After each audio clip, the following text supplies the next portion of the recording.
ममता बनर्जी और मोदी धुर विरोधी हैं, लेकिन कभी कभी कुछ फोटोग्राफ्स भी आती हैं शॉल वॉल लेते हुए। आपके यहाँ जिस प्रकार का माहौल है, मुझे तो खैर अच्छा ही लग रहा है, कोई हिंदू मुस्लिम नहीं है। क्या इन दोनों के आने से क्या कुछ माहौल बदल सकता है? देखिए, ममता बनर्जी का बनारस में या पूरे उत्तर प्रदेश में कुछ भी नहीं है, न संगठन न कोई नेता। पहली बार यहाँ पर कमलापति परिवार के उनको उन्होंने अपने राष्ट्रीय कार्यकारिणी में रखा। मुझे नहीं लगता कि बनारस में ममता बनर्जी का 1% भी कोई असर पड़ेगा, पहली चीज़।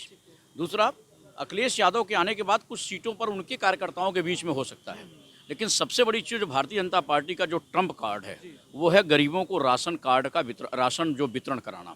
वो सबसे बड़ा ट्रम्प कार्ड है बीजेपी का। वो घर घर जाके कह रहे हैं कि हमने आपको ये काम किया है। अब मुश्किल से 4-5 दिन का और चुनाव रह गया है। ऐसी स्थिति में हो सकता है, क्योंकि मोदी भी हैं, ममता बनर्जी हैं, प्रियंका भी हैं, यहाँ भी हैं, लेकिन मोदी का जो एक बड़ा एक ऑरा है उसके सामने फ़िलहाल बनारस नहीं उसके आसपास के जो इलाके में है, वो मुझे लगता है कि बहुत कुछ करिश्माई अंदाज में हो सकता है कुछ अच्छा हो जाए। तो बनारस में हम सर, अगर हम एक संक्षिप्त में हम बोले तो शायद भाजपा का अभी है तो पलड़ा भारी है। पड़ला बीजेपी का यही नहीं था, उस दौर में था बीजेपी का पड़ला भारी था जब समाजवादी पार्टी की और बहुजन समाज पार्टी की सरकारें हुआ करती थी, तब भी बनारस के शहरी क्षेत्र को बीजेपी जीतती रही है। 1, 2, 3 बाहर की सीटों की बात छोड़ दिया जाए, ग्रामीण इलाकों की, जैसे पिंडरा में कांग्रेस जीत जाए, उसके पहले उदल जीतते थे। लेकिन आज के दौर में पहले के बनारस में बहुत बदलाव हुआ है।